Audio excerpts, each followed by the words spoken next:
Bem-vindos ao Que Nem Tu. Esse é o podcast de entrevistas do Diário do Nordeste. Vai pegando teu café, vai pegando teu cuscuz pra gente acompanhar essa conversa. E se você tá estranhando porque não tem Karine Zaranza hoje aqui, é porque Karine Zaranza está de férias. Bem merecidas férias, apesar de deixarmos todos nós tristes aqui pela ausência dela nesse período. Mas a gente não podia perder de jeito nenhum a oportunidade desse convidado passando por Fortaleza nesse momento e a gente não fazer um episódio com ele. Então, hoje temos a presença também ilustre da Lorena Cardoso, nossa editora de cultura aqui no Diário do Nordeste. Bem-vinda também, viu, Lorena? Obrigada, Alan. É um prazer. Eu sou ouvinte do Que Nem Tu. Olha E aí. quando eu soube que o convite era para conversar com este grande escritor, fiquei muito feliz e vamos gravar sim. Carinho, um beijo, boas férias. Lorena, e quem é o nosso convidado hoje? O nosso convidado, ele é geógrafo, é mestre, doutor, ele é servidor do INCRA. E depois de todo um percurso, né, acadêmico e nas ruas, no campo, ele começou a escrever, ele se lançou na carreira de escritor e veio aí o Torto Arado, este grande sucesso. E ele figura aí entre os mais vendidos, entre os mais lidos. É Itamar Vieira Júnior. Obrigado, Itamar, Ah, pela presença e ter topado o convite nessa correria que tá a tua vida, né? Nesse sim, lançamento de Salvar o sim. Fogo. Mas era importante também participar, né? Estando aqui em Fortaleza. Fiquei muito contente com o convite. Eu já queria voltar para as origens. Itamar está aqui Sim, lançando Salvar o Fogo e são dois livros, né, de um universo que fala muito das origens. E indo para a sua origem, Itamar Vieira Júnior, além do nome do seu pai, que a gente percebe, além desse sufixo de mar que traz o seu nome, o que mais o seu nome fala das suas origens? fala de muita coisa, né? Eu sou nordestino. Nasci na Bahia. É engraçado porque ao longo da vida eu também morei em outros lugares, mas sempre no Nordeste. Eu morei em Jaboatão, em Pernambuco, por 3 anos. Morei em São Luís do Maranhão por 3 anos também. Eu conheço todos os estados do Nordeste. Sempre que eu tenho oportunidade, viajo, ou seja, eu estou em casa, né? Quando eu estou no Nordeste, eu estou em casa. Eu até brinquei. Anteontem foi o lançamento em Recife, e aí eu amanheci em Recife, tomei o café da manhã, quando eu vi, eu disse, é o melhor café da manhã do mundo, né? Hoje mesmo eu comi uma tapioquinha com queijo coalho, que a gente não acha em todo lugar, né? Então tem que comer. Bom, mas minhas origens, eu nasci em Salvador, da Bahia. Eu venho de uma família parte nascida e crescida em Salvador já há algumas gerações, mas minha família paterna veio do interior da Bahia. Então, bom, eu sou isso, né? Essas são as minhas origens, transitar por esses lugares. Acho que quem lê minhas histórias vai encontrar, muitas vezes não está sinalizada que são referências da minha vida, mas vai encontrar muitas passagens que dizem respeito àquele que é o meu universo familiar, meu universo ancestral. Então, para saber um pouco mais de Itamar, mesmo sabendo que as histórias fazem, né, são feitas de imaginação, há ali um fundo de referências que fazem parte do meu universo, do meu cotidiano. Itamar, e quais os livros lidos na juventude que Sim, formaram quem você é hoje? muito. Isso é até difícil falar. A gente poderia fazer uns 5 episódios só de leituras que eu fiz ao longo da vida. Mas, bom, eu gosto de fazer referências de uma maneira bem geral, claro que o tempo não permite, a tudo que eu li. Então, desde a importância da literatura infanto-juvenil, para minha formação como leitor, e já naquele tempo eu escrevia também. Começou antes ainda, com vocês deve ter sido da mesma maneira, com as histórias em quadrinhos, né? Recentemente tivemos aí o Maurício de Souza, candidato à Academia Brasileira de Letras, e um debate muito forte se gibi é ou não literatura. E aí eu lembrei que muitos autores, muitas pessoas que eu conheço tiveram sua iniciação no universo da leitura, né, a partir de histórias em quadrinhos. Então isso mostra a importância, né, de estar se estimulando tudo isso. Eu sem nenhuma orientação de ninguém, de pessoas, como eu não cresci numa casa de leitores, meus pais tinham preocupações mais urgentes, né, é a sobrevivência da família e tudo. Eu fui assim descobrindo as leituras meio que aleatoriamente. Então, com 10 anos, 11 anos, eu já lia José de Alencar, Machado de Assis, o Essa de Queiroz, que é português. Até estava lembrando ontem, passando ali pela Praia de Iracema, que eu já tive aqui algumas vezes, em Fortaleza, e aí eu disse, olha, eu li, falando com uma pessoa no carro, eu li Iracema, eu tinha 10 anos, assim. Aí ela perguntando, e o que é que você aprendeu da história? Bom, eu tenho uma boa lembrança da história, não sei se eu compreendi em toda a profundidade a história, porque talvez não seja a idade mais adequada para isso, mas eu tenho muitas boas lembranças da história. Mas aí passando, eu acho que assim, teve um peso muito importante na minha história, foi quando eu já era adolescente, entre 15 e 16 anos, descobri a literatura brasileira eh, produzida na primeira metade do século XX. Aí eu estou pensando principalmente nos autores que chamamos do ciclo do Nordeste, né? Eu não gosto do título regionalista, porque parece que a gente é uma coisa fora do Brasil. Então, escreveram sobre seus centros, né? A partir de seus centros. Estou pensando na Raquel de Queiroz, estou pensando no João Cabral de Melo Neto, no José Lins do Rego, no Jorge Amado. São autores, Graciliano Ramos, né? Esses autores, para mim, foram fundamentais para me lançar no mundo da escrita e não deixar a literatura nunca mais. Eles me ensinaram a gostar de leitura. Foi um momento que eu aprendi muito sobre o Nordeste, né? E, claro, anos depois, trabalhando, viajando, eu pude aprender muito mais. E em Salvar o Fogo, o Moisés, ele tem alguns momentos que o pai do Moisés não entende o interesse dele pelos livros, Sim. né? A família dele, embora tenha lá a Luzia incentivando Uhum. na vida do Itamar, esse momento é semelhante ou não? Não sei se chega a ser tão semelhante. Pelo lado de meu pai e minha mãe, eles sempre foram muito ciosos da educação dos filhos. É tanto que viemos de uma família que não tinha pessoas com nível superior. Quando eu olho para mim, para meus irmãos, somos quatro, né? Todos fizeram curso superior e outros foram além. Tenho dois irmãos que, assim como eu, fizeram mestrado e doutorado depois. Acho que tudo aquilo que meus pais cultivaram, né, pra gente frutificou dessa maneira. Mas era comum ouvir, por exemplo, coisas na família do tipo, eu sempre fui uma pessoa, um menino que gostava de ler. Então, às vezes, abdicava da brincadeira lá fora. Não é que eu não gostasse. Eu dividia bem as coisas, eu não sinto eu tive uma infância livre nesse sentido, porque eu brincava muito na rua também. Mas eu gostava de ler, e aí eu me lembro que algumas tias, quando me viam debruçados me via debruçado nos livros, dizia assim, olha, eu acho que isso aparece aí. Que é, você vai ficar doido. Aí apontavam a casa do outro lado da rua. Tá vendo aquela pessoa doida lá na casa? Ele lia demais, ficou doido por isso. Bom, não deu certo, né? Porque eu continuei lendo, eu não levava elas muito a sério. Mas tinha essa coisa que faz parte, acho que, de uma mítica, né? De uma cultura popular. Mas, enfim, mas tem coisas aí mais além, né? Que acontece, por exemplo, o Mundinho, né? Que é pai que cria o Moisés. O Mundinho, ele diz assim, ele chega a zombar em algum momento, né? Que ele quer que o filho seja agricultor, né? É o destino de todos eles, ou pescador, ou agricultor, e o menino começa a falar de ciência, começa a falar de coisa. E aí ele começa a zombar, esse daí vai ser doutor, esse daí vai ser doutor, como se fosse uma coisa, né? Uma coisa que não. Enfim, Muito fora da curva, né? né? Fora da curva, um descrédito, porque naquele meio as pessoas não prosperavam, né?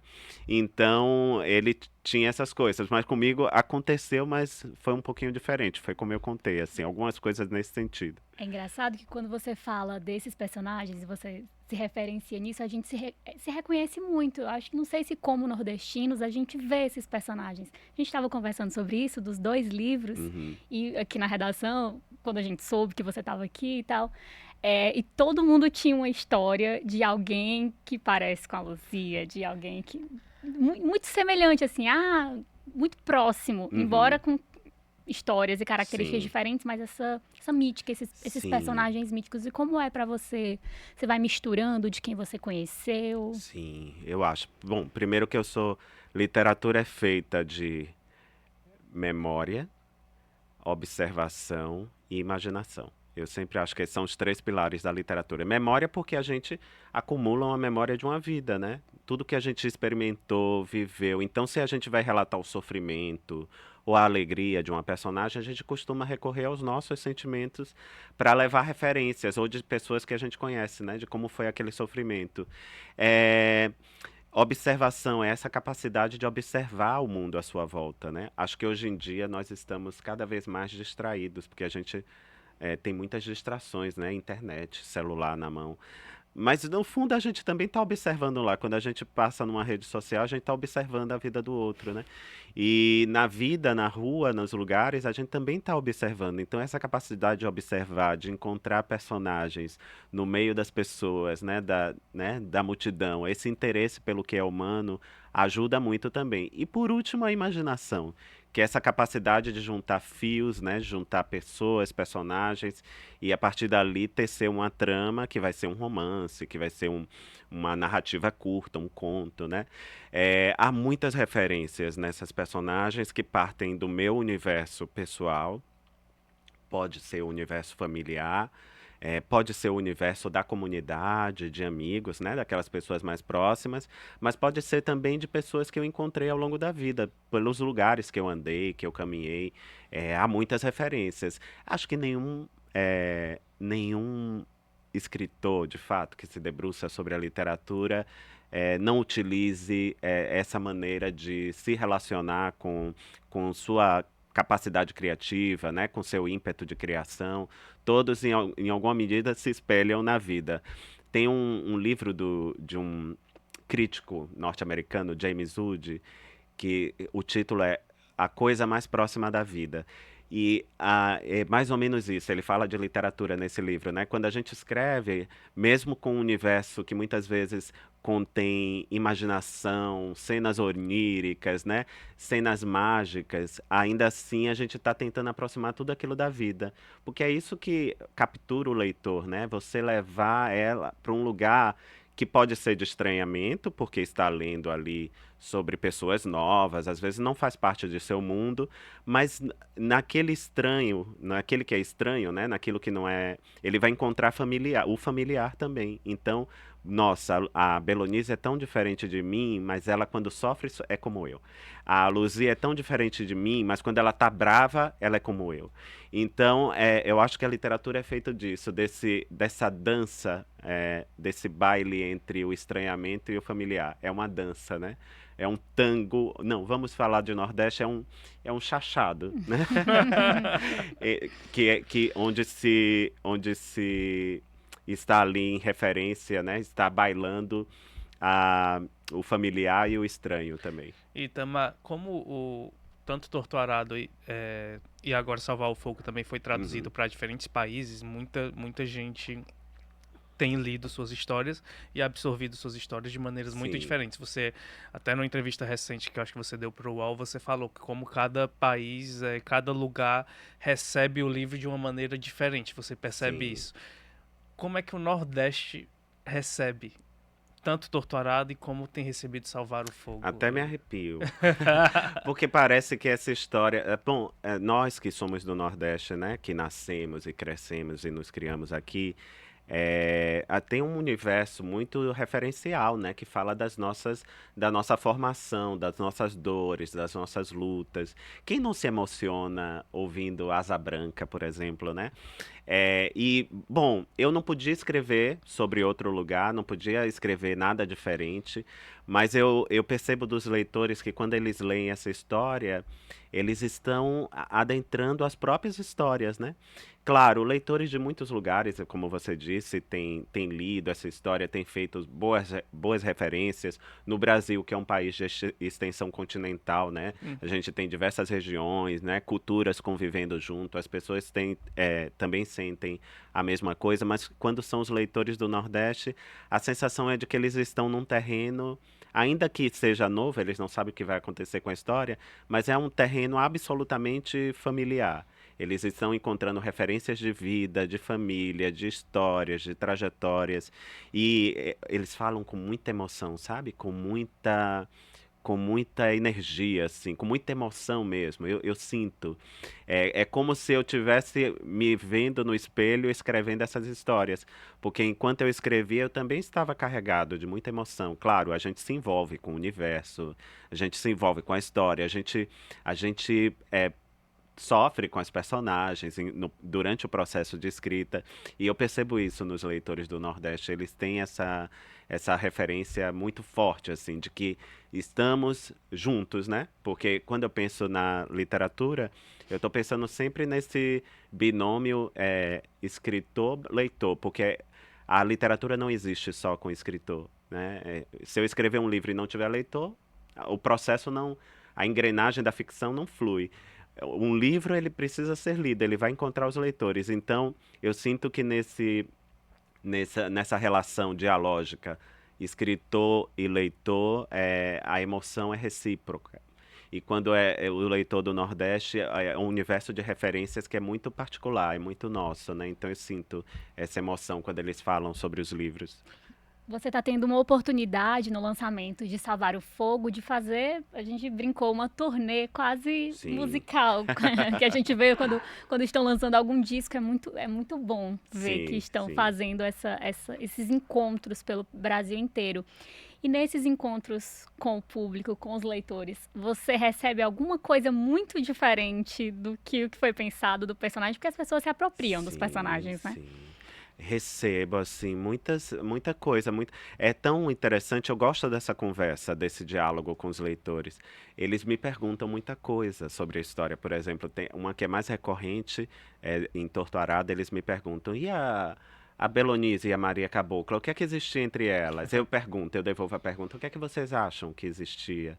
Aí eles me respondem. E aí eu digo, eu não tenho a resposta. Muitas vezes nós não temos a resposta, nós que escrevemos. Mas me interessa escutar o que é que os leitores estão interpretando de tudo isso, né?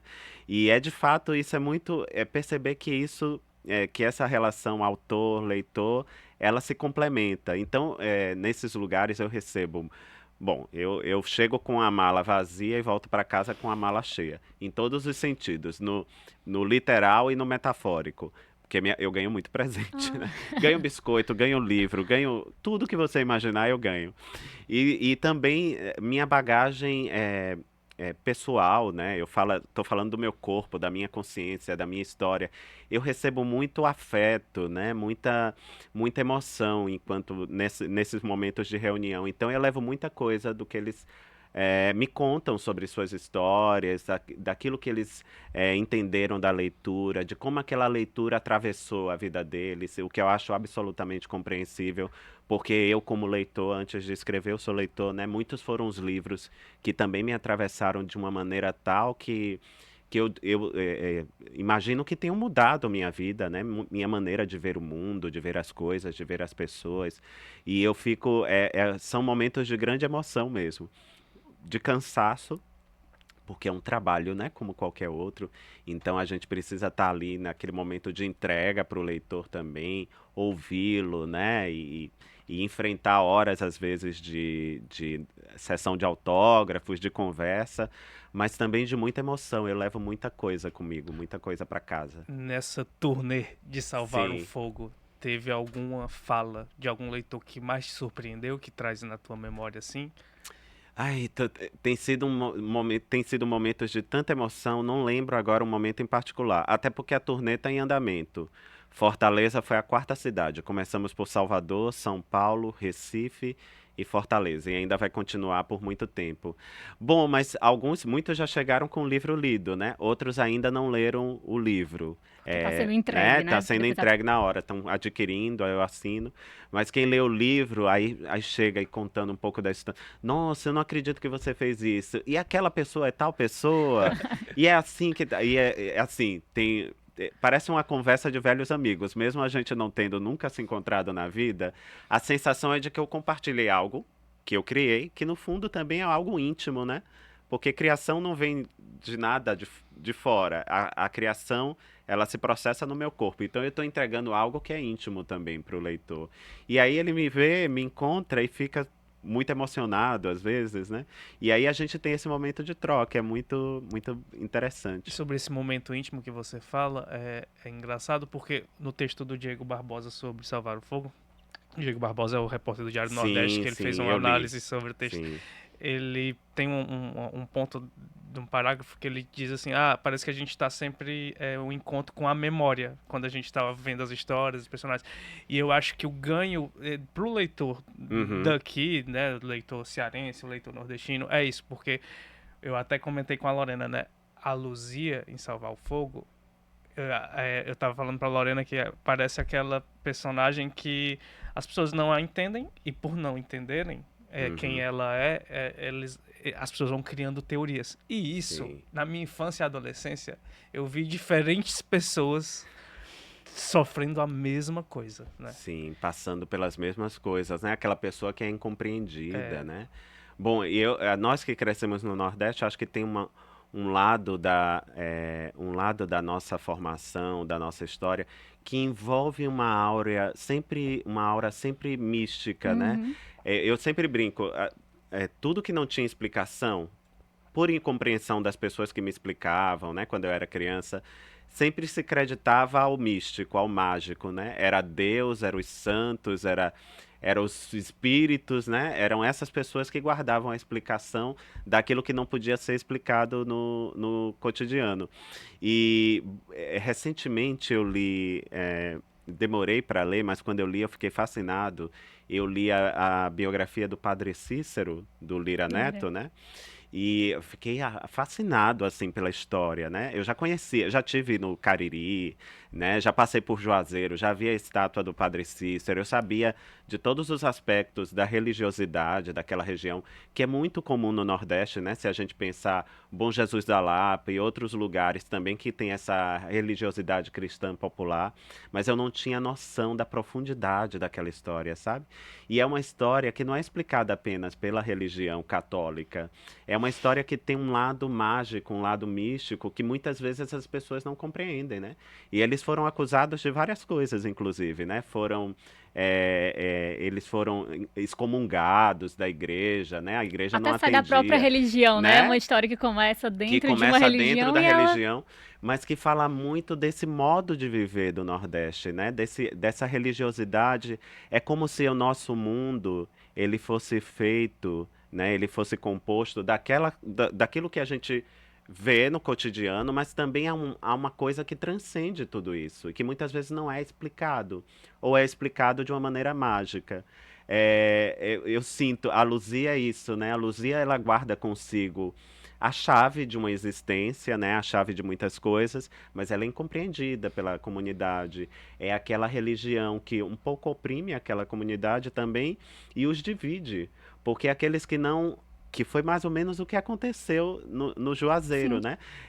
Quem não segue estritamente o que está estabelecido no cânone religioso, não se enquadra na religião. Tudo aquilo que não está ali pode ser visto como perigo, né? Algo. E as pessoas não têm essa compreensão, enfim. E por aqui, com a Luzia não é diferente, mas acho que ela guarda consigo um pouco dessa existência mística que o nordestino sempre tem. Eu estou imaginando aqui Antônio Conselheiro, né? Uhum. Eu estou imaginando em tantos personagens importantes do Nordeste, né, que guardam um pouco essa aura, né, essa aura mística e que muitas vezes não é explicada mesmo, né? É engraçado que eu não tinha feito essa Sim, relação com o Padre Cícero, embora, sim, enfim, o sim, livro fale de sim, um mosteiro, sim, situe, né? sim, verdade, E tem todas essas relações aí de memórias sim, verdade. compartilhadas. Agora, Padre Cícero era um personagem bem complexo, né, e muito corajoso, porque ele não se curva em nenhum momento, ele vai até o fim, né? E é interessantíssimo, porque todos os detratores dele morrem antes dele, né? Vão caindo em desgraça.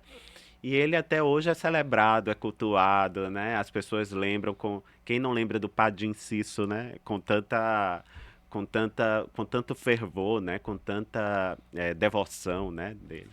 Itamar, com Torto Arado você atingiu um status que é muito raro um escritor atingir, Quando eu digo é status de celebridade mesmo, né? Porque como o livro estourou e muita gente leu e houve um envolvimento e um impacto muito grande, as pessoas também começaram a tratar o escritor como uma grande celebridade. E isso no Brasil é muito raro, é bem comum.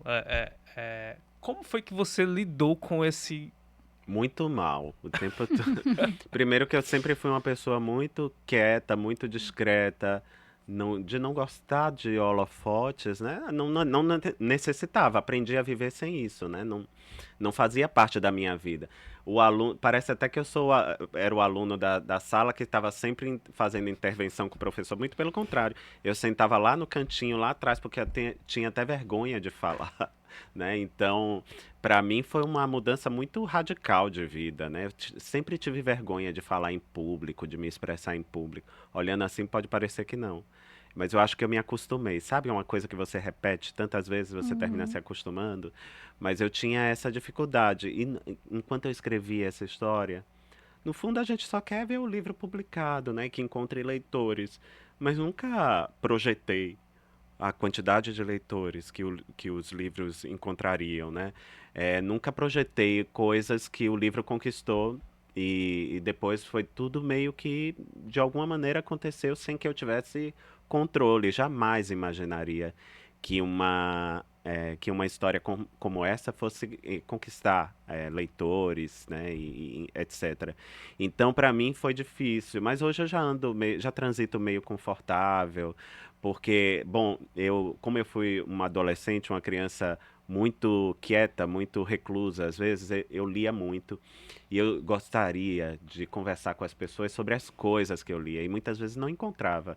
Hoje parece que eu supro um pouco essa carência. Mesmo falando sobre meus livros, eu não falo só sobre deles, estou falando de outros livros, de outras histórias.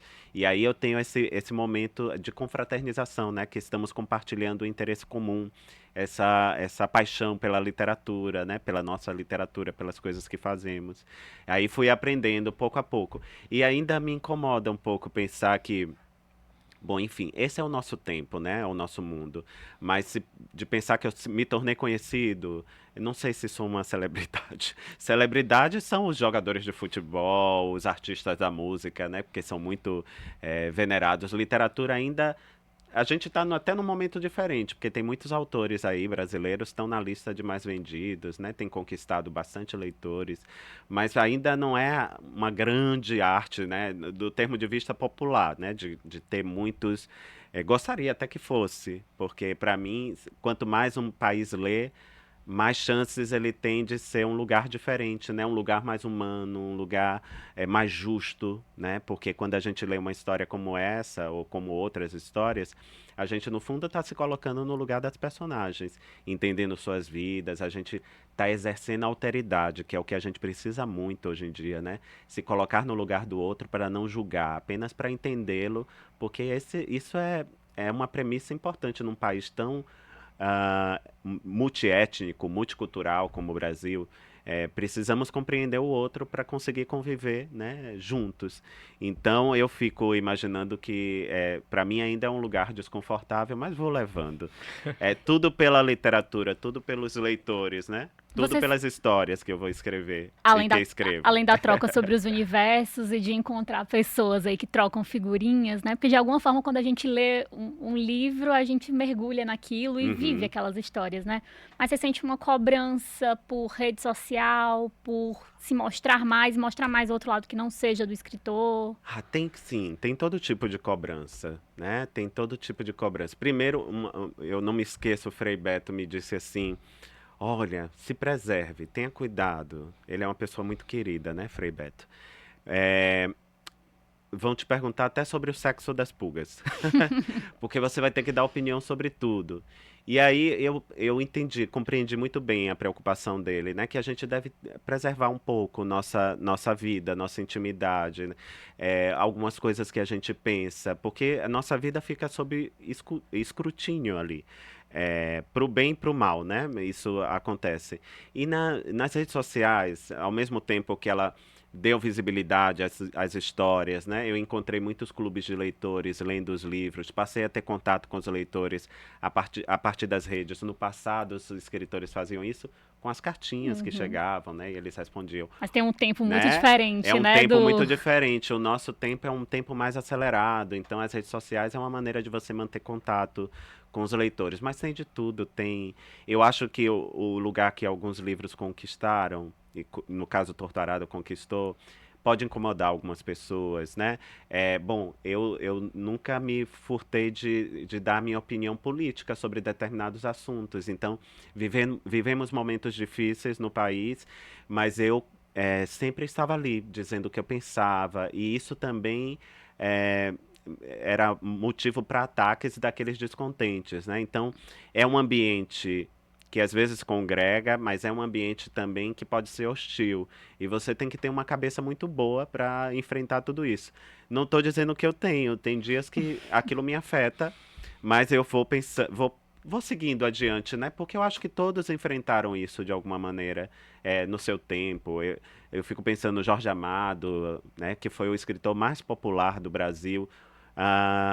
Um dos mais traduzidos no exterior. Hoje só Paulo Coelho talvez tenha ultrapassado ele. Ele também sofria muitas críticas. O próprio Paulo Coelho, né, sempre sofreu muitas críticas, não foi acolhido no Brasil, mas é um escritor muito lido, muito acolhido no exterior. Ou seja, não é fácil para ninguém e a gente vai aprendendo a conviver com isso. O importante é a gente fazer aqui, a gente não se trair. Eu acho que não devemos nos trair. Se eu quero escrever, eu vou continuar a escrever. Não é porque alguém diz que não gosta de mim que eu não vou fazer isso.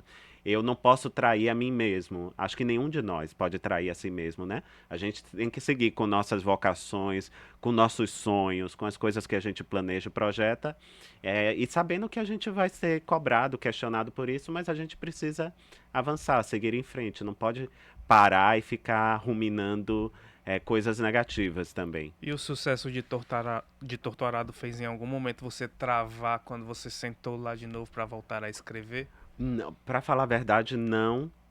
Teve apenas um momento que foi logo depois que o livro ganhou o prêmio Jabuti, o prêmio Oceanos, e o livro tinha vendido acho que 30 mil cópias, que já era um bom número para a literatura. E aí, mas teve um boom, assim, foi no começo de 2021, e aí teve muitos leitores, teve muito interesse da mídia em me entrevistar, e fui para programas de TV. Foi uma coisa assim muito que eu fiquei um pouco assim perturbado, porque isso nunca fez parte da minha vida, do meu universo. E aí eu fiquei assim, disse, nossa, e agora? As pessoas vão esperar que eu entregue outra coisa assim para eles? Mas eu já escrevia, já estava escrevendo Salvar o Fogo, né? E aí teve um momento que eu disse, não, agora eu não vou me preocupar com isso, eu não preciso me preocupar com isso, eu preciso apenas não me trair, seguir aquilo que eu quero fazer. E aprendi a deixar do lado de minha casa para fora, ninguém fala de Torturado. Torturado agora é dos leitores, os leitores que carreguem, encontrem outros leitores. Claro, sempre que eu preciso falar em algum lugar como este, eu vou falar. Mas em minha casa eu estou sempre olhando para frente. Foi assim com Salvar o Fogo. E agora eu nem quero mais falar de Salvar o Fogo, só por ocasião do lançamento e das coisas que eu vou ter que participar. Mas dentro de minha casa não se fala mais Salvar o Fogo. Agora eu estou olhando para frente, para as coisas que eu tenho que realizar, escrever. Fui aprendendo. Se você me perguntar, é fácil? Não é. Mas estou aprendendo e assim vou seguir. Sempre com essa premissa, eu não posso me trair. Se é uma coisa que eu cultivo desde sempre, escrever, eu vou escrever, as pessoas gostem ou não, né?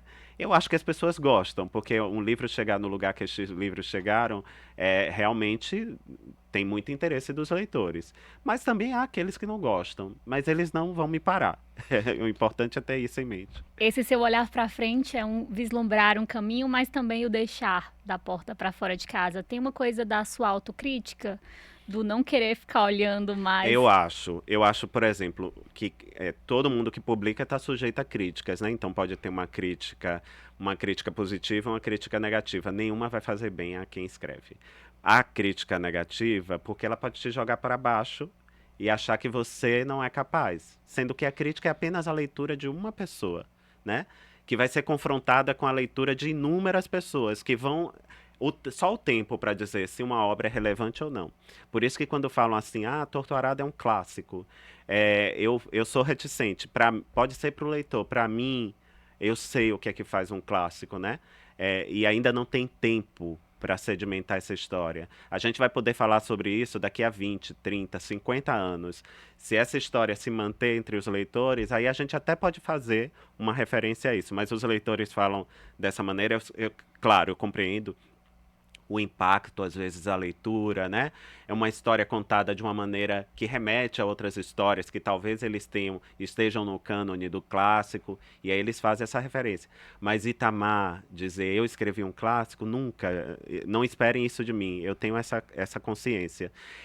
Da mesma maneira que tem críticas, que tem as críticas negativas, né? As críticas positivas não fazem bem a quem escreve, porque ela pode fazer com que você considere que você é melhor do que você é. E aí você vai dizer, não, agora eu já sei escrever, não vou me preocupar, eu vou...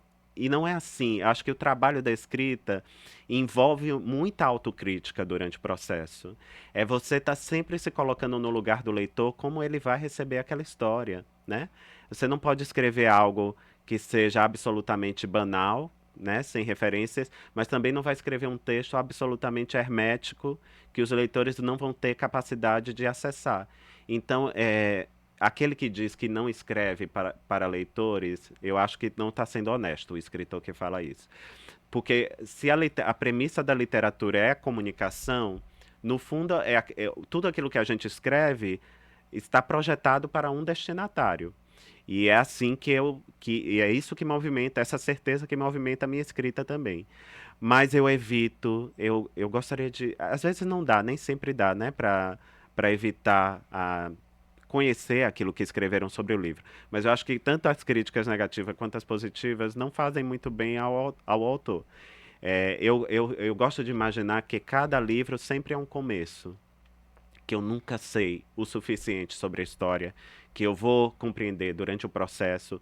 E o fato de ter escrito 2, 3, 4 livros não é indicativo de que sempre será um processo exitoso, né? Que eu vou encontrar êxito em tudo aquilo que eu escrevo. Então, essa consciência que vem com o tempo, né? A gente vai envelhecendo também, vamos aprendendo muita coisa com a vida. Isso vai me dando uma certa tranquilidade para poder continuar e escrever. Eu penso nos autores que eu adoro. Citei vários aqui, né? E se eu for olhar, li muitos livros da obra de cada um. E não são todos os livros, para mim, que têm o mesmo peso de determinados livros, né? Há aqueles livros que eu gosto mais, que para mim foram mais importantes. Há outros que eu acho muito bons, mas que se eu tiver que escolher entre um e outro, eu sempre vou escolher aqueles. Ou seja, isso faz parte, né, da vida de quem trabalha com arte, de quem escreve. O Chico Buarque, tô imaginando, é um escritor, mas também tem um cancioneiro incrível. É, não são todas as canções que são amadas pelo público. Claro, há muitos que amam todas, mas tem aquelas que a gente gosta mais, aquelas que a gente gosta, mas a gente não precisa escutar sempre, tem as que a gente vai escutar sempre porque a gente ama mais. Isso é muito, né? Isso faz parte do universo da criação, então não tem por que se preocupar mesmo. Esperar o mesmo resultado de uma Exato. arte é muito. Até porque é o momento do autor, né? Então ele escreve de acordo com o momento dele, aquilo que ele está refletindo sobre si, sobre o mundo à sua volta.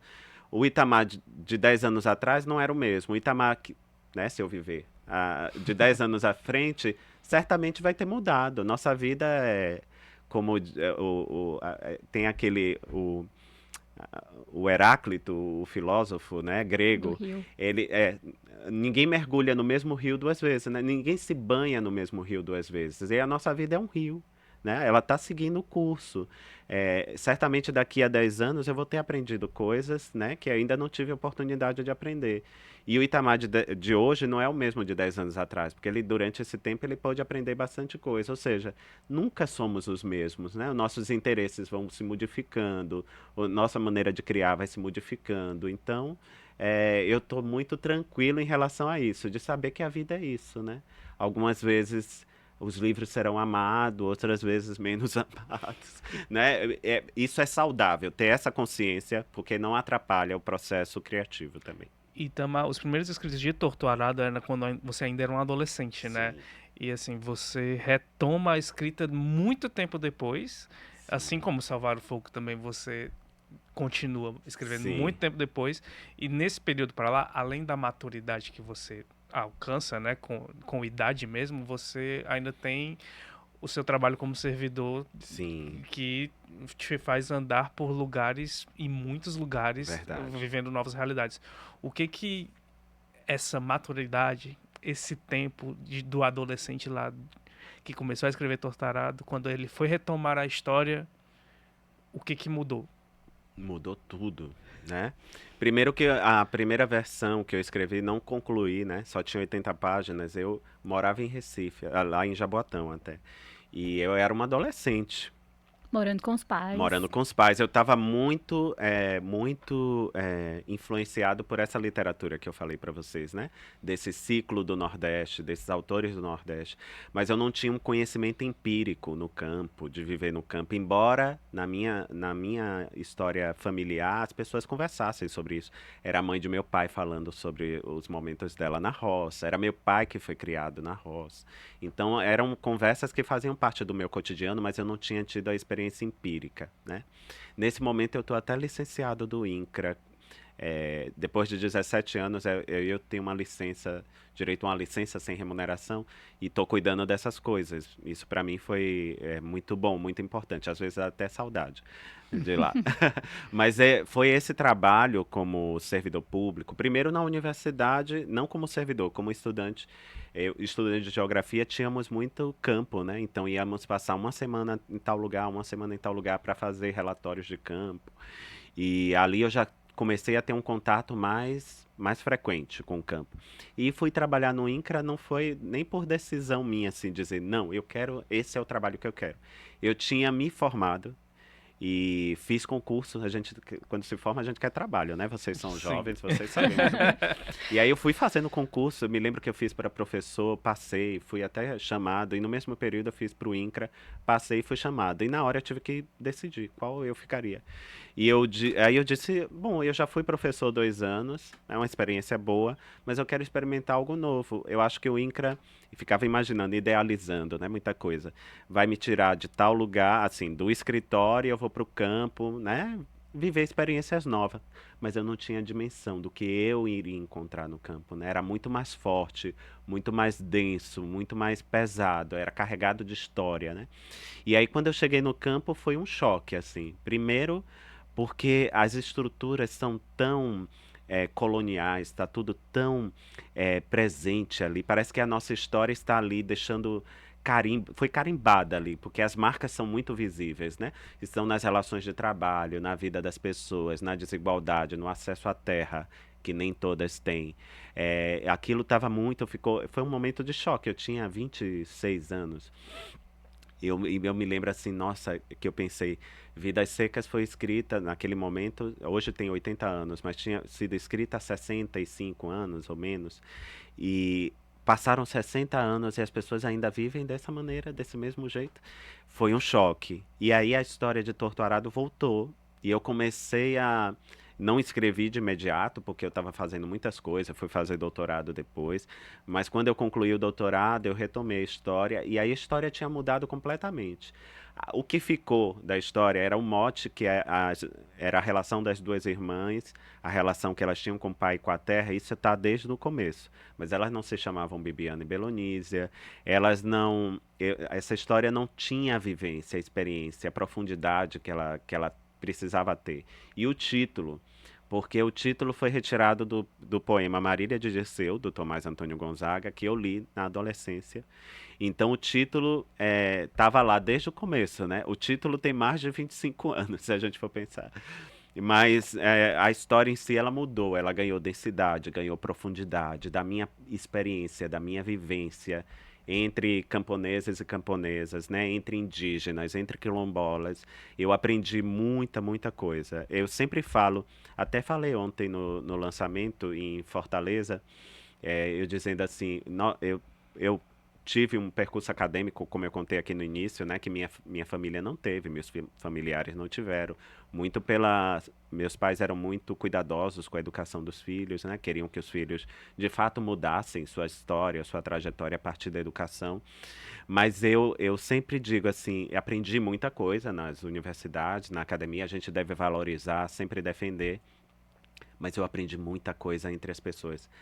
Parece até demagogia, mas não é. Eu aprendi coisas profundas com as pessoas com que eu convivi, sabe? Muita coisa de suas vidas, de sua história, que falando de si, eles estavam falando do meu país, estavam falando da formação do meu país, estavam falando da história da minha família. Então, isso foi um aprendizado único, maravilhoso, né? Que transformou minha visão de mundo, minha visão das coisas. E tudo isso adentra aquilo que eu escrevo, né? Então, está permeado de tudo aquilo que eu pude aprender. Foi uma experiência única, né? E que me transformou, de fato. Por mais que estejam nos rincões do país, as personagens que estão no seu livro, elas têm falas muito políticas. Sim, Elas sim. têm falas que estão no cotidiano dela, não é uma coisa Sim, militante para uma sim. postagem de rede social, Exatamente. mas são políticas, não são Sim. acadêmicas, mas são de vivência, assim. Sim, Foi desse seu encontro com certeza. essas pessoas? É a política da existência e sobrevivência, né? Que as pessoas precisam fazer a todo momento nesses lugares. Então eu vi florescer de lideranças em lugares onde as pessoas estavam oprimidas. Muitas vezes eles despertam para esse sentimento político quando eles são confrontados com aquilo, com situações extremas, né? Uma comunidade que vai ser despejada da fazenda e não tem para onde ir. E aí eles olham para todos os lados, procuram o Estado e o Estado às vezes está ausente. O que é que você vai fazer? Você vai deixar a comunidade? Você vai para onde? Vai viver errante? Ou você vai se deitar no chão e impedir que os tratores passem derrubando as casas? O fato de deitar no chão já é um ato político, né? Um ato político importante. E eu vi o florescer de muitas lideranças políticas, né, nesse contexto de violência, nesse contexto de conflitos fundiários. Isso faz parte da vida das pessoas. Às vezes, algumas pessoas fazem uma crítica assim em relação à tortura. Tem uma palavra. Elas falam como se estivesse no sindicato.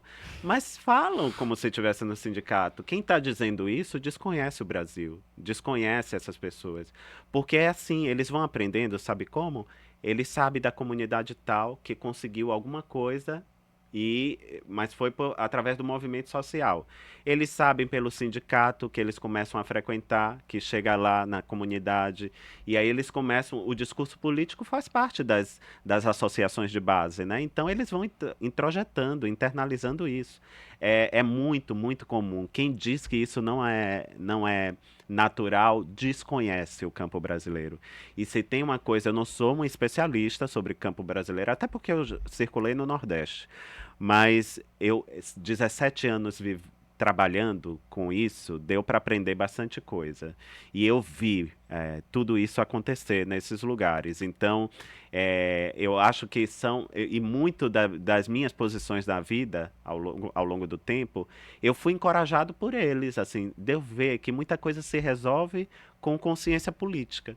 Então, eles, embora estejam distantes de resolver todos os problemas deles, mas eles conseguiram sobreviver e resistir a partir de uma consciência política. E isso, para mim, também adentrou minha vida de tal maneira que eu sempre, quando eu posso, eu também estou me posicionando politicamente, porque é isso. Eu percebo que a gente precisa demarcar lugares, né, para conquistar algumas coisas. Eu não estou conquistando para mim, eu estou conquistando para o meu coletivo, né, para as pessoas que estão à minha volta. Eu vi isso acontecer nessas comunidades. Em Torturado tem uma diferença que muitas análises, quando comparam Salvar o Fogo com Torturado, tem sido feita, e eu queria muito ouvir isso de você, que é em relação à solidariedade, né? Que em Torturado há uma solidariedade entre a comunidade, enquanto em Salvar o Fogo você vê uma comunidade atacando a Luzia, por exemplo. Exatamente. Quando essa análise, quando você pensou e projetou, era algo proposital? Era algum recado que você queria passar para que o leitor ele se alertasse para o mundo que a gente está vivendo hoje? Sim, eu acho que foram escritas em contextos diferentes, né? Hoje vivemos numa sociedade dividida, né? Uma sociedade cada vez mais polarizada. Acho que também o perfil das comunidades, o que elas estão vivendo. Por exemplo, Torto Arado eram trabalhadores sem terra que confluíram ao longo de décadas para aquela fazenda e ali formaram uma comunidade. E existia também a prática do jaré, né, essa prática afro-brasileira, que é calcada na solidariedade. Então você tem uma figura, que é o curador ou a curadora, no caso, mas aqui em Torto Arado é o curador, o Zeca Chapéu Grande, que ele é o pai de santo, ele é o pai espiritual da comunidade. Bom, se ele é o pai espiritual daquela comunidade, há laços de parentesco entre as pessoas, né? Ainda que fictícios. Então, todos ali são irmãos, irmãs e tem o pai, que é o Zeca Chapéu Grande. Essa consciência permitiu que existisse laços de solidariedade e a comunidade consegue resistir, em parte porque ela está coesa, ela está unida. Salvar o Fogo já é um pouco diferente, já é uma comunidade onde os saberes tradicionais eles foram apagados pelo cristianismo. Né, pela religião cristã, católica. É um pouco uma metáfora do Brasil e da chegada dos colonizadores. Né? A gente está pensando que os colonizadores chegaram e a primeira coisa que fizeram aqui foi fincar uma cruz. E essa cruz, né, que é símbolo do cristianismo, significou o apagamento de muitas culturas, muitos saberes, muitas histórias. E a igreja é uma igreja que existe desde o século XVII e domina a vida daquela região, porque ela é dona das terras, ela dita como as pessoas devem viver, elas evangelizam as pessoas, catequizam, né? E aqueles que não conseguem se encaixar nessa maneira de viver, passam a ser hostilizados. A Luzia, quando ela é criança, ela é livre, né? Ela, em parte, ela se sente livre, porque mesmo que esteja numa condição adversa, a mente da criança não tem limite, né? Ela viaja por lugares, por tempos, por histórias. E aos poucos, aquela liberdade que talvez ela tinha, algum conhecimento ancestral que naturalmente a encontrou, aquilo começa a ser visto pela comunidade como bruxaria, como feitiçaria. Mas quem dividiu essa comunidade foi a própria religião. Ou seja, são contextos bastante diferentes, mas ainda são histórias que convergem para a relação de homens e mulheres com a terra. Então, na mesma medida que uma comunidade pode ser a força de um lugar, né, de uma sociedade, uma comunidade pode ser um lugar de hostilidade, não consciente porque ela quer, mas porque ela foi dividida, né, pelas instituições. A instituição aqui, no caso, é a igreja. Se a gente pensar no Brasil, politicamente, né, nos últimos anos, nem vou falar do nosso passado, que aí a gente faria vários videocasts aqui para falar, mas vamos pensar nos últimos anos e no peso que as religiões tiveram, por exemplo, nas instituições, no Congresso Nacional, né, na vida pública. Muito do debate que se estabelece para alguns direitos humanos, direito das pessoas, muitas vezes é barrado e atravessado porque as religiões não aceitam que o Brasil seja um estado laico, né, onde as pessoas possam professar a fé que quiser, mas aqueles que não quiserem também têm o direito à vida, têm o direito às suas trajetórias, às suas histórias. Então, isso de fato reflete um pouco, né, o que é nosso país. Eu escrevo, mas a gente não escreve com uma consciência muito definida. A gente só consegue ter consciência sobre a história quando ela está concluída, quando já lemos algumas vezes, quando a gente começa a falar sobre ela. Mas é muito sintomático que essa história seja publicada justamente em 2023. É um país que passou um processo, né, de polarização, de divisão. Aqui é uma comunidade que também tem hostilidade, que ela não está coesa, né? Que ali há as pessoas que não são benquistas, e não é só a Luzia. Tem a Zoraide, que é outra personagem que aparece ao longo da história, que ela também é tida como uma mulher da vida, né? Uma mulher. Ninguém sabe realmente o que ela é, mas as pessoas estigmatizam ela a partir da moral e do cânone cristão, católico. Então, são pessoas que não se enquadram naquela comunidade e mostra muito bem, assim, tenta mostrar essa divisão que existe em muitas sociedades, né? Realmente acho que é bem sintomático que as histórias tenham surgido nesses momentos, né? E ainda assim falem dessa maneira de viver que é nossa. A gente tá perto de chegar ao fim do episódio, até porque o Itamar tem 9 capitais para percorrer. Então, a gente precisa garantir um pouquinho de tempo para ele, né? Mas antes, e até assim, no contexto, como a gente tá falando muito de contexto, no dia que a gente grava, e eu nem sei se você tem conseguido acompanhar, porque como você tá numa rotina Né? muito Acho que intensa não. de, né? Mal jornal diário, eu não consigo nem ler mais jornais. Pronto. Mas num momento, então vou até contextualizar, até para contextualizar o leitor também sobre essa discussão, porque eu acho importante ouvi-lo sobre isso, certo? Uhum. No momento em que a gente grava, o Congresso Nacional está formando uma CPMI, que estão chamados de CPI do MST. Uhum. E hoje, dentro da formação dos integrantes da CPI do MST, tem um ponto que a maioria dos integrantes anunciados até agora para o CPI tem em seu discursos de criminalização do movimento. Sim. E como você, especialista e que escreve muito sobre essa luta pelo direito à terra, queria muito ouvir de você o quanto você pensa sobre isso, assim, o quanto você avalia que a formação de uma CPI com esse tema, assim como a formação de uma CPI com integrantes que já partem com essa premissa em relação ao movimento. Eu acho que já não é a primeira CPI que fazem contra o MST, né?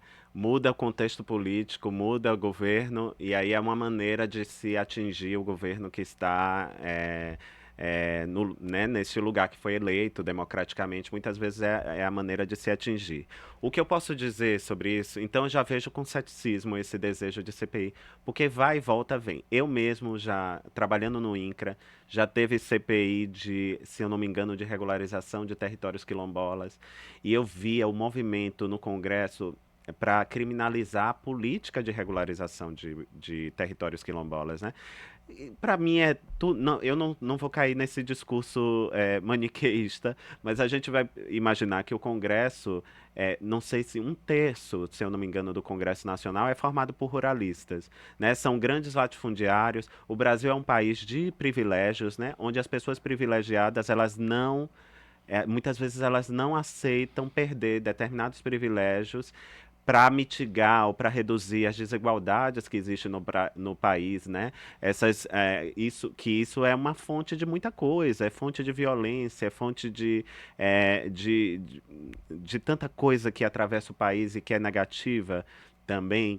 Eu penso que todos os avanços, o movimento dos sem terra, se eu não me engano, surgiu ali meados dos anos 80, mas muito antes do movimento dos sem terras, tivemos as ligas camponesas, tivemos a luta dos abolicionistas durante a escravidão, né? Todos eles queriam a reforma agrária, ou seja, é algo que atravessa a história do país e que existe há muito tempo.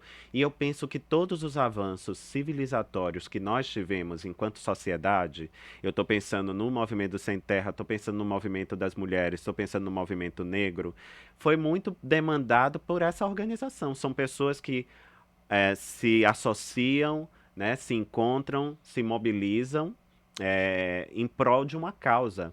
E, bom, se não tivesse o movimento do Sem Terra, talvez as injustiças no campo fossem ainda maiores. Porque foi com mobilização, com caminhada, muito discurso, né? Às vezes ocupando áreas que são improdutivas. Quando o movimento do Sem Terra ocupa uma área improdutiva, a ocupação pode não ter uma previsão legal. Mas uma terra improdutiva, ela também não tem uma previsão legal, porque a Constituição diz que toda terra ela precisa ter uma função social. Às vezes, quando o Estado não chega, a gente precisa agir, a gente precisa se mobilizar. E a gente tem que ver que numa sociedade democrática, essas movimentações, essas mobilizações, elas fazem parte do nosso cotidiano, né? Eu acho que todos os avanços civilizatórios que nós tivemos nos últimos 30 anos foram em períodos democráticos, porque o Brasil teve eleições diretas para presidente depois da ditadura só em 89. De 89 para cá, conseguimos muita coisa, ainda tem muita coisa por conquistar, mas conseguimos tanta coisa, a lei de cotas, a regulamentação do trabalho da empregada doméstica, que era tratada como escrava muitas vezes, o ensino de história e cultura afro-brasileira nas escolas. Foram muitos avanços, eu poderia citar inúmeros aqui. E tudo se construiu num ambiente democrático, onde os movimentos poderiam falar, poderiam se mobilizar, poderiam reivindicar. Os movimentos não são, eles só não reivindicam em um ou determinado governo. Eles estão pedindo de todos. Quem está no poder precisa atender essa demanda da sociedade. E ninguém está pedindo privilégio. As pessoas estão pedindo um mínimo, que é direito à moradia, direito à dignidade, direito à terra, né? Quando você fala em movimento do sem-teto, em muitas cidades tem, a gente está falando, não são pessoas que querem ter um segundo imóvel para especular ou para alugar. Essas pessoas querem um imóvel para morar dignamente. Às vezes tem até um casebre, que eles não podem viver com dignidade, e estão ali se mobilizando, desculpe, para ter uma moradia digna. Às vezes nem isso. Mora com os pais, né? Mora famílias coabitando numa mesma casa com um ou dois cômodos, e aquelas pessoas precisam de casa. Ou seja, se o Estado não chega, o que é que a gente vai fazer? Esperar? Envelhecer, morrer para chegar? A gente precisa fazer alguma coisa e a gente precisa agir. A melhor maneira de agir é se mobilizando, né, coletivamente, para reivindicar aquilo que faz parte da dignidade humana. Quando se fala de terra, a gente está falando do direito mais elementar de qualquer ser humano, não é só no Brasil, não, é no mundo. Eu e vocês estamos aqui, a gente está aqui com o pé no chão. Você não sei, né? Que você falou que a cadeira está um pouquinho mais alta. Pessoa com 1,53, ela tem um pouco de... Mas quando acabar, você vai botar o pé no chão. Você precisa de um chão para viver, para morar, para habitar, para existir. Quando a gente está falando de terra, o Brasil produz toneladas de grãos para exportação. Em 2021 fizeram uma contagem. Sabe quanta tonelada por habitante daria? 1,2 tonelada por habitante. É comida, ninguém passaria fome nesse país. Só que essa é soja, eucalipto, celulose, milho, cana-de-açúcar. A gente não faz parte da nossa dieta. A gente não vai comer isso todos os dias, né? Isso é exportado, serve para balança comercial. Se não fosse o pequeno e o médio agricultor, não teria feijão, arroz na nossa mesa, não teriam as coisas, os legumes, as verduras que a gente precisa comer. Ou seja, falar em distribuição de terra, falar em movimento sem terra, falar em reforma agrária, é falar em soberania alimentar. E a soberania alimentar não é só para quem não come, é para todos. Inclusive aqueles que comem jogam comida fora. Então é importantíssimo. Esse debate precisa ser levado a sério para a sociedade brasileira, né? No ambiente democrático tem que ter espaço para todos, tem que ter políticas públicas para todos. E a reforma agrária continua e vai continuar sendo uma política pública importante.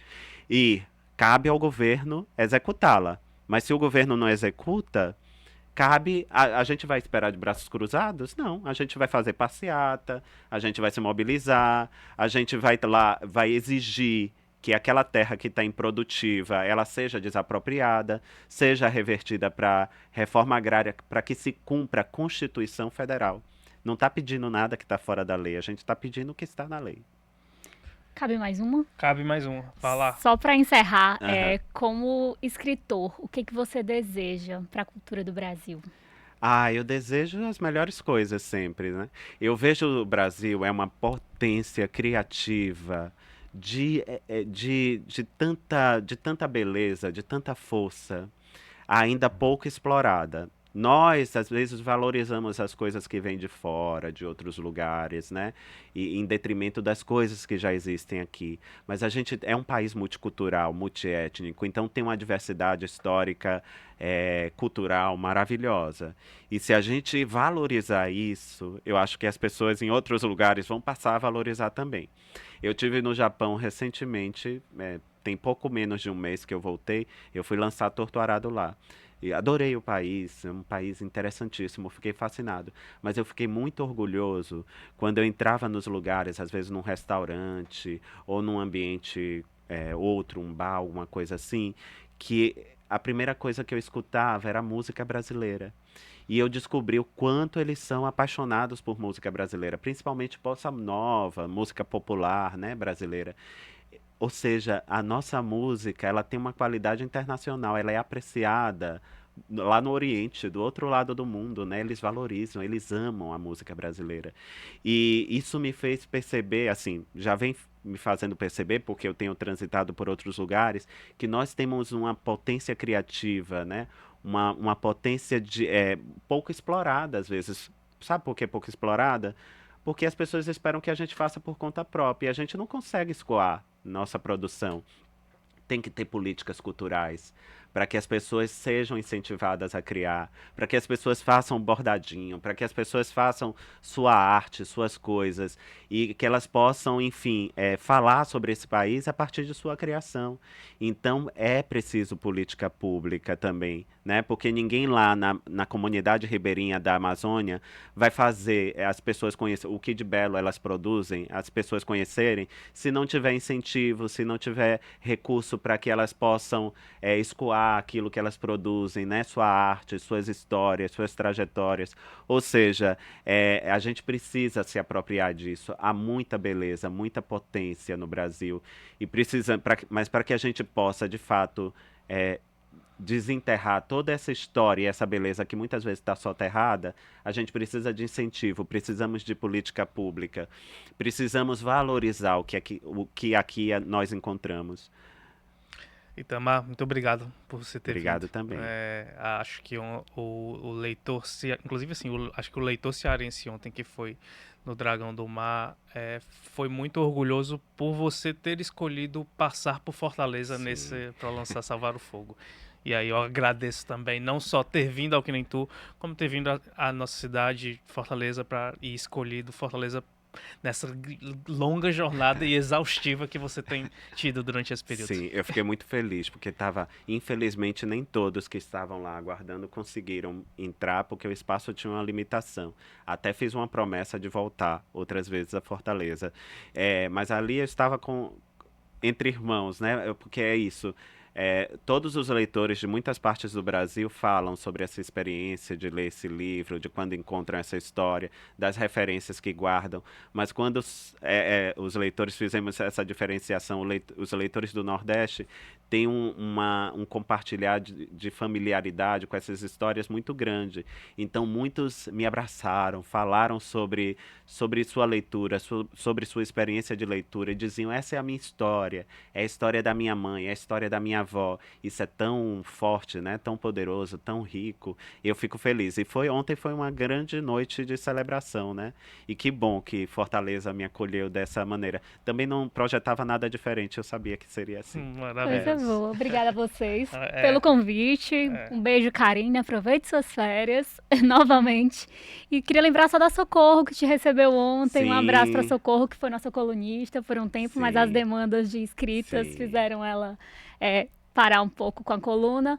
O Ceará continua sendo terra de grandes autores, né? Então, Sim, temos sim. uma turma aí contemporânea, né? Que é muito interessante.